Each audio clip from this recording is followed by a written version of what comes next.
Hello, and welcome to another episode of the Working Conversations podcast, where we talk all things leadership, business communication, and the future of work. I'm your host, Dr. Janelle Anderson. So, what happens when a company uses its return to office policy as a tool for voluntary attrition?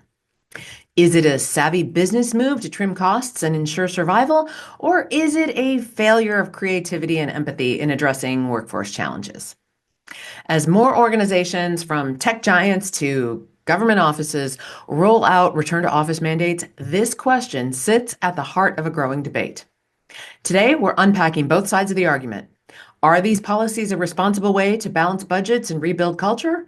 Or are they eroding trust and alienating talent in ways that will backfire long term? Let's dive in. Now, here in the good old US of A, Donald Trump signed an executive order on his first day in office of his new term as president, telling federal agencies to return their employees to the office, quote, as soon as practicable. The president directed agencies to end remote work arrangements and require employees to work in person full time. The order does give agencies some flexibility, allowing department and agency heads to, quote, make exemptions that they deem necessary, end quote. And the executive order itself reads as follows, quote, heads of all departments and agencies in the executive branch of government shall, as soon as practicable, take all necessary steps to terminate remote work arrangements and require employees to return to work in person at their respective duty stations on a full-time basis, provided that the department and agency heads shall make exemptions they deem necessary. This memorandum shall be implemented consistent with applicable law, end quote. So this executive action was expected, particularly after Trump made comments during a December press conference saying that all federal employees should plan to return to the office or else be dismissed from their jobs. So it was not unexpected. Trump's return to office executive order is part of a broader effort to cut the size of the bureaucracy of the U.S. government. But it is not just the U.S. government, of course, in this return to office war. Many large employers have been issuing mandates for their employees to return to the office as well, and for the past year even. Now, as the labor market slows and businesses are less concerned about retention, companies are starting to gain some traction in this area. So anyway, we've been talking about the federal government, but what about the private sector? And what about all those large companies who are calling their people back to the office? Well, let's start with a recap of some of the most notable. First of all, of course, Amazon. In September of this past year, Amazon CEO Andy Jassy informed employees of a transition from a 3-day in the office schedule to a full 5-day requirement starting in January 2025. Jassy emphasized that in-person work enhances collaboration and company culture, stating, quote, when we look back over the last 5 years, we continue to believe that the advantages of being together in the office are significant, end quote. So, Amazon. Another big one leading the way is Salesforce. In October of 2024, Salesforce required employee roles like sales and on-site support to be in the office either 4 or 5 days a week. CEO Mark Benoff noted that newly hired remote workers were struggling with productivity and feeling isolated, missing the benefits of office culture. And another big company that we're hearing a lot about these days in this return to office space is Tesla. Which is no surprise given his closeness with Elon Musk's closeness with President Trump these days. So CEO of Tesla, Elon Musk, mandated that all employees spend a minimum of 40 hours in the office per week, stating, quote, if you don't show up, we will assume you have resigned, end quote. This strict policy underscores Musk's belief in the necessity of a physical presence for productivity, which is kind of surprising given how futuristic he is in the rest of the things that he's up to. And then we've got Boeing. The aviation company has been pushing a 5-day in-office return to work, aligning with its emphasis on in-person collaboration for complex engineering tasks. And we can only hope that those complex engineering tasks, if they happen face-to-face, will lead to more safety. All right, UPS, the United Parcel System, mandated a 5-day in-office schedule coinciding with layoffs, which some interpret as a strategy to reduce headcount through voluntary resignations due to stricter in-office policies. Now, I don't want to skip over the dozens and dozens of companies that are mandating a minimum number of days in the office per week, anywhere from 2 to 4. Those companies like Apple, IBM, and Zoom are among the companies that I think are getting it right. That is, they are implementing a permanent hybrid schedule for their staff, but that's another episode entirely. All right, let's get back to the employees. What do the employees think about all of this 5 days in the office every week? Well, 75% of workers with jobs that could be done remotely said that their employer has put in-person mandates in place, according to a Pew Research study conducted last fall that released just recently. And that is up from 63% in 2023. So the employees are feeling the squeeze of their employers asking them to come back to the office. But really, as we think about what are the drivers behind this, what is going on here? Well, the big criticism to return to office mandates is that they can be often a way for companies and governments to do layoffs without technically having to fire anyone or pay out any severance. So people who don't want to return to office will be a source of natural attrition. So if you're trying to reduce headcount, this might be a cost-effective way to do it because you don't have to pay severance for anyone. If they don't like the return to office policy and they leave of their own accord, there's no payout, except for any outstanding paid time off that they may have coming to them. Now, is it underhanded? Is it shady? Many people think so. Is it backpedaling on promises made several years ago to be permanently remote? Absolutely, if that's what the company had promised. But companies and people change their minds all the time. And sometimes it's a course correction driven by market forces or other factors. It is messy to unpack. And where does this leave all of us? Well, for the federal government, it is particularly complicated. The return to work order has some wiggle room, mandating change to happen as soon as practicable and allowing for exemptions as department and agency heads deem necessary. And if you're wondering, like I was, if practicable is a real word, well, indeed it is. It is an adjective built from the root word practice, and it means, quote, able to be done or put into practice successfully. According to an article on vocabulary.com, quote, when faced with a choice between practical and practicable, look at the context around the word. Do you mean to say that a thing is sensible?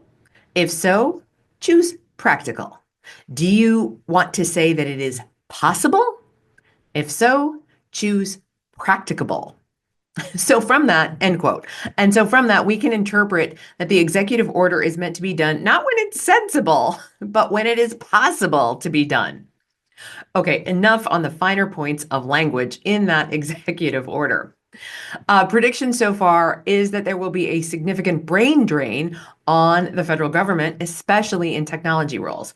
Government jobs tend to pay less than private sector jobs, and if someone wants to maintain a flexible work environment, they will probably be among those voluntary terminations that this policy will lead to. But it gets even dicier than that at the federal government level. Many federal workers have had teleworking arrangements in place since long before the pandemic, and some unions that represent public sector employees have negotiated telework arrangements into their contracts, according to a recent story on National Public Radio. Now, these agreements, these contractual agreements with the unions, would be very hard to break. So as far as the federal government goes, I don't think this is going to be cut and dry. I think it will be drawn out and messy, quite likely resulting in the opposite of the cost-cutting measures that it was intended to be. I see lawsuits and counter lawsuits ahead in this space that get very expensive, very messy, and very drawn out. So I think there will be quite a distance to go before this is all going to unpack and unfold in any meaningful way with the federal government. But let's unpack this further. So these return to office mandates are seen by many as forcing voluntary attrition, like we were just talking about. So these corporations, when we look at the private sector who are doing this, well, they need to be accountable to their shareholders for the money that they spend. And if this indeed is a cost-saving measure for those companies who need to trim salary costs, well, perhaps it can be interpreted as a responsible thing to do. Now, the other side sees this as a bit more of a bait and switch from their employers. They were promised a permanent remote work environment and they made life choices in accordance with that. And now their employer is backing out of their word with what feels like shady business practices. And this gets us to that central tension in the return to office mandates. Whether using these policies as a tool for voluntary attrition is pragmatic corporate strategy or a short sighted move with long term consequences. So, again, let's unpack both sides of the debate here. So, let's look first at the return to office as a possible business strategy, a responsible one at that. Well, first of all, we have cost control through attrition. For many companies, layoff comes with a significant cost, including severance packages, legal fees, and reputational damages. So, encouraging voluntary attrition through return to office policies is seen as a softer, less costly way to reduce headcount. Companies also argue that this strategy prioritizes employee agency and free will. Those who are unwilling to comply with the new policy have the choice to leave rather than being forcibly terminated. We can also look at shareholder accountability. So corporations have a fiduciary responsibility to deliver returns on the investment to the shareholders. So if return to office policies help trim workforce expenses without direct layoffs, it can be framed as a strategic way to meet financial targets while preserving shareholder value. And, an argument can also be made for rebuilding culture and productivity. Advocates of return to office argue that in person work fosters collaboration, innovation, and team cohesion. If employees resistant to the shift leave, then the companies retain a workforce that is more aligned with their vision of work culture, potentially improving that work culture and possibly long term productivity, if productivity happens on site more effectively. And then, of course, post pandemic adjustments. The pandemic led to rapid hiring in some industries, particularly in tech, and many companies now are facing overstaffing or misaligned skill sets in this shifting economy. So, return to office policies are allowing these organizations to recalibrate without explicitly signaling layoffs. So, those are some of the reasons that it might make sense for companies to do return to office policy as an attrition move. Now, let's look at the opposing side, return to office as short-sighted or potentially harmful approach to business. And the very first and top of the list reason here is erosion of trust and morale. So employees often view return to office policies as thinly veiled attempts to force resignations, which can breed resentment and erode trust between employers and employees. Because even those who leave with agency leave behind their coworkers who are now overworked, stressed, and potentially still upset about the return to office policies. Now, this perception could damage the employer brand, making it harder to attract and retain top talent, especially in industries where flexible work is highly valued. A second reason that this might be short sighted or a harmful approach is the talent drain and brain drain. So, employees who leave during return to office mandates might not be underperformers, but in fact, might be the high value individuals who prioritize flexibility. So, losing such talent could really hurt organizational performance much more than anticipated.